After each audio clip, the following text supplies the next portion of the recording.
Olá, aqui é Ana Long, sou terapeuta, mentora de mulheres e hoje gostaria de conversar um pouquinho com vocês sobre a deusa Hera. Hera é o arquétipo feminino responsável pelo casamento. O que isso quer dizer? Todos nós fomos colocados dentro de uma forminha, como se fosse dentro de uma forminha, o que limita o nosso livre-arbítrio. Apesar de a gente pensar que é livre, nós somos livres só para uma coisa: escolher quando nós vamos nos iluminar. Só. Todo o resto nós somos manipulados por esse arquétipo, por essa forminha de que nós estamos dentro. A nossa forma de pensar, sentir e agir está lá. Eu sei que isso parece um pouco determinista e às vezes assusta um pouco, mas é exatamente assim que é. A gente pode misturar os arquétipos, ter um pouquinho mais de um ou de outro, mas nós somos totalmente influenciados por eles. Cabe a nós conhecer, entender da luz e da sombra e manifestar a nossa melhor versão dentro disso. Eu tive alunas que me perguntaram: eu posso mudar um arquétipo que para mim é prejudicial? Não existe nenhum arquétipo prejudicial. Existe você está vivendo na sombra de um arquétipo e por isso parecer ser prejudicial. Por exemplo, a deusa Hera. Eu vou contar agora a história desse mito para vocês, tá? É o mito da deusa grega Hera. Isso não tem a ver com religião, isso é arquetípico. Os gregos utilizavam essa mitologia, claro, para eles era a religião grega, né? Mas eles utilizavam isso, na verdade, para explicar o mundo, para explicar as mentes humanas, para explicar as estações do ano, a criação do universo. Era através da mitologia que isso se explicava. Eu, como sou historiadora e muito conhecedora dessa área, quando eu comecei a fazer história, lá quando eu tinha 17 anos, eu achava uma baboseira essa coisa de mito. Eu achava ficção. Depois fui fazer um mestrado em letras, né? Aí eu fui entender o que não era baboseira. Mas o que eu quero te dizer é que não tem nada a ver com ficção. É a pura realidade daquilo que nós estamos manifestando na nossa vida. E os nossos resultados, os nossos relacionamentos, os nossos pensamentos, nossos sentimentos, a nossa forma de pensar, sentir e agir é totalmente moldado por esse arquétipo que está na luz ou na sombra, ou por esses três principais que geralmente a gente manifesta. Hoje eu manifesto os 7 de forma muito harmônica. Eu tenho 2 que eu ainda estou trabalhando um pouquinho mais, que é a Afrodite esse ano, e um pouco mais da Atena, que é o meu arquétipo principal, né? Mas eu ainda tenho que manifestar um pouquinho mais da Artemis, que é o foco nos meus objetivos. E é isso que eu tô fazendo esse mês. Por isso que eu tô aqui com você. Mas hoje nós vamos falar da Hera. Hera é a deusa do casamento, do relacionamento. Hera é rainha, é a mulher de Zeus. Ela é mais poderosa do que Zeus. Mas ela é aquela mulher que no inconsciente coletivo é aquela que a gente diz a bela, recatada e do lar. É aquela mulher arquetípica dos anos 20, 30, 40, 50. Antes dos 60, que é onde a gente começou a despertar mais as nossas Ártemis. É aquela mulher que o sonho dela, desde menina, desde criança, é ter um casamento. E não é com qualquer homem que ela quer casar, não. É com Zeus. É um homem que tenha poder, que tenha finanças, que seja importante para ela, não importa o nível social. Não importa o nível social, mas que para ela aquele homem demonstre poder. Então, geralmente, ela não vai se apaixonar por um artista, por um homem focado no próprio corpo, ou um homem temperamental, um Áries, né? Ela vai focar num Deus criador, poderoso, responsável, lindo, mulherengo, porque ela casa geralmente com o primeiro que a pede em casamento. Ela é a rainha. Ela na casa, ela que manda. Ela que organiza tudo, a roupa que o marido vai vestir, tudo mais, mas ela vive para ele. Ela deixa qualquer coisa para fazer o cafezinho, para fazer aquilo que ele gosta, aquilo que ele quer, para agradar o marido. Arruma a cama, aquela perfeição, mantém a casa naquela estabilidade. Essa é uma das únicas deusas do panteão que sabe lidar com o dinheiro. Ai, eu preciso tanto botar uma era na minha vida nesse momento. A gente precisa sempre aprender a lidar com o dinheiro. Eu sempre soube fazer muito dinheiro, sou uma Atena, né? Meu arquétipo de Atena. Mas e o merecimento? Era se sente merecedora. Ela é bonita, é bela, é recatada, ela tem orgulho de dizer eu sou esposa de fulano de tal. Ela não diz eu sou a era bancária, eu sou a era confeccionista, professora. Eu sou a era esposa do fulano de tal. O orgulho dela é ser a esposa do fulano de tal. Entende? Essa é a Hera, nossa deusa poderosa do panteão. Ela é rainha. Então, se ela está na sua casa, se ela é a sua sogra, sua mãe, a sua irmã, se é você, você vai mandar em tudo, vai ser a generala. Vai mandar as funcionárias na casa, nos filhos, nos netos, nos genros, no marido.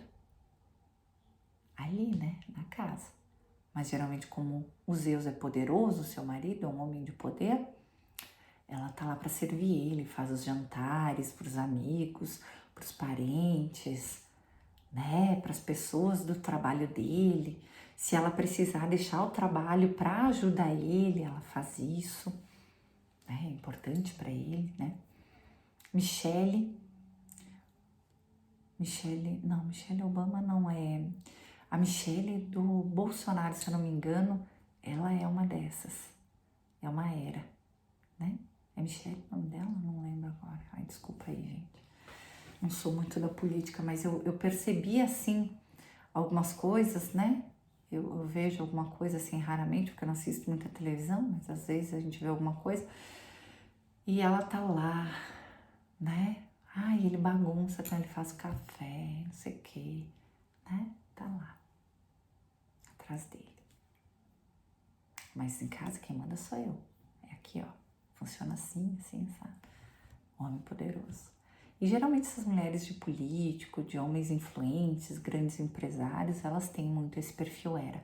Às vezes ele... Só que assim, como ela casa com o primeiro, que surge muitas vezes, né? Com o primeiro que a pede em casamento... Muitas vezes essa era é traída, né? No mito ela é traída. Eu vou te falar um pouco agora sobre o mito para você entender um pouquinho mais sobre o perfil dessa mulher. E por que ela pensa como ela pensa e muitas vezes ela é criticada. Porque assim, ó, esse era o arquétipo principal das mulheres, né? Das nossas mães, às vezes das nossas avós, né? Naquele tempo. Mas foi sendo modificado e hoje está sendo exigido das mulheres muito mais um perfil Atena, que trabalha, que estuda, cuida dos filhos, que dá conta de tudo. Então essa mulher era, muitas vezes ela sofre, até porque ela odeia uma Atena. Agora eu vou te mostrar por quê. Vou te contar um mito bem interessante, eu adoro contar histórias. Vamos lá. Hera então, era uma mulher muito linda, muito bela, irmã de Zeus. E para os Zeus não tem essa coisa de família, eles casam entre irmãos, primos e tal, né? Ela era essa mulher linda, poderosa, mas ela não estava nem aí para Zeus, né? Só que ele se encantou por aquela mulher. Imagina uma rainha, né? Que mulher mais incrível, cheirosa, linda, gostosa, poderosa, maravilhosa, né? Me encantei por aquela era, né? Cuidadora, recatada, é incrível. E aí ele se fingiu de ser um passarinho, ele se transformou num passarinho, porque eles podem se transformar. Se transformou num passarinho delicado e estava chovendo, e aquele passarinho foi lá se aproximar da Erinha, né? A Erinha pegou e botou no colo aquele passarinho. E aí ele se transformou em Zeus e abusou dela. O que isso significa? Só ali ela foi abusada. O que quer dizer? Ela foi tolhida. Então, geralmente a mulher ela foi tolhida em alguma parte da vida dela. Não digo que foi pelos Zeus, mas ela tem alguma parte da vida dela na qual ela é tolhida. Muitas vezes essas mulheres podem viver relacionamentos mais de aparência, ou às vezes até elas estão cansadas daqueles Zeus traidor, às vezes, né? Mas elas não se separam porque o que vão pensar de mim se eu me separar, né? E depois eu vou dizer porque que elas odeiam as Afrodites e as Atenas, né? São as rivais, assim, de Hera. O que acontece, então? Ela casou, então ela disse assim, Zeus, agora casa, só casando. Ela é aquela mulher que só casando, e casando de véu grinaldo e tudo oficial. Diz que a lua de mel durou 300 anos. Só que depois desses 300 anos, Zeus saiu por aí, pegando deusas e humanas. E uma dessas grandes amantes de Zeus é a Afrodite. Então, quando Hera vê uma mulher bonita, sensual, solteira, ou mesmo casada, mas sexualmente ativa, gente, no íntimo dela começa a fervorar. Ela chega numa festa, ela já traça todas as Afrodite que tem e já fica olhando se Zeus está olhando para aquelas mulheres. Aonde ela vai, ela já vê as Afrodites. Porque isso é arquetípico. Isso é arquetípico. Não é, ai, ela é ciumenta. É o arquétipo dela que é ciumento e ela manifesta isso se ela não curar. Então, a Hera é ciumenta porque ela foi traída pelas Afrodites, né? Pela Afrodite. E por que ela não gosta de Atena? Porque Atena nasce sozinha da cabeça de Zeus.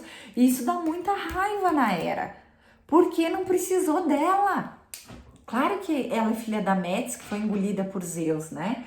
Mas o que eu quero te dizer é que ela tem raiva dessa mulher jovem, independente, que só quer trabalhar, que tá pouco se lixando pra casa, que não é mais importante o marido, que não tá nem aí pro marido, que se não tem esse, aparece outro, que ela só quer saber de ser a mulher de negócio, forte, poderosa, toda estudada. Então ela não gosta das Atenas por causa da jovialidade dela, essa liberdade, essa coisa de não se importar com o marido. E não gosta dessas Afrodite porque naturalmente o arquétipo dela cheira a traição. E aí a Hera, quando descobre uma traição, quando se sente que tá acontecendo alguma coisa, ela roda a baiana mesmo, ela enlouquece mesmo, ela é totalmente temperamental e guerreia com Zeus, brigando com ele. Aí ele bota ela e diz, eu só saio com você na sociedade, você já me viu saindo por aí com outra mulher que não seja você? Só você é importante pra mim, né? E aí se ela acredita, ela fica lá, né? Se ela tem aquele pensamento de que ela não quer se separar, porque o que os outros vão pensar de mim, o que vai ser de mim sem meu marido, o que vai ser de mim separada, ela fica lá. E odeia a mulher que é ele que vai atrás. É ele que vai atrás das mulheres. Mas ela não fica com raiva dele. Ela desconta lá nele, mas ela aceita, perdoa muitas vezes, né? E fica com raiva das mulheres. Ela tem ódio dessas mulheres. Raivosa mesmo. E se vinga, vingativa. Se ela estiver na sombra, ela é muito vingativa. Vou acabar com a raça dessa desgraçada, né? E ele é um santo maravilhoso, meu Zeus, né? Agora, se depois de muito sofrimento, essa mulher vai amadurecendo e ela resolve se separar, aí Zeus enlouquece, porque eu vou perder minha era, né? Vou perder minha era por causa dessas Afrodite. Eu gosto de curtir com as Afrodite, diz ele, né? Eu gosto de curtir, mas eu quero a minha era. Então, no mito, ele organiza um casamento falso e põe um fantoche lá. E aí, Hera tinha sumido no mundo, vou me separar, tô indo embora. E foi embora. E Zeus anunciou o casamento dele com essa outra mulher aos 4 ventos. E Hera apareceu bem no dia do casamento. Aí ele disse, viu, Hera, eu organizei esse casamento porque eu sabia que você ia voltar, que você me ama, você é a minha mulher e vem cá, né? Aí ele pega aquela mulher, vive lá a sua lua de mel de novo dos 300 anos e depois dá suas escapadinhas. Ou mesmo que não dê, ele tem aquele arquétipo, se ela casou com esse Zeus, né? Ele tem aquele arquétipo que gosta de olhar, que gosta de dizer, né, oh, né? E ela enlouquece, aquilo mina a autoestima dela. Mas ela é mais forte que ele. E ela precisa buscar a sua luz. E para isso ela traz outras deusas para compor. Às vezes até aquela que elas odeiam. Uma Atena. Faz ela se focar um pouco mais no trabalho dela. Uma Ártemis. Ter objetivos próprios e seguir seus objetivos. Uma Afrodite. Eu vou estar onde eu estou apaixonada. E se eu não estiver apaixonada, eu vou cair fora. Né? Justamente os seus maiores ódios são as deusas que vêm compor, as personalidades que já estão dentro dela, que vão compor e trazer harmonia para ela e para a vida dela, tá bom? Se você quer saber como fazer isso, se você conhece uma era, se você é uma era, me conta, salva esse vídeo, compartilha, porque eu tenho muitos outros mitos para contar, porque nós somos 7 personagens, 7, tomando matemática. Somos 7 personalidades femininas. E eu vou te contar também sobre os perfis masculinos com os quais a gente se relaciona também, para que a gente possa fazer melhores escolhas, tá bom? Um beijo de luz e eu te espero lá no meu perfil do Instagram, tá bom? Um beijo, até mais.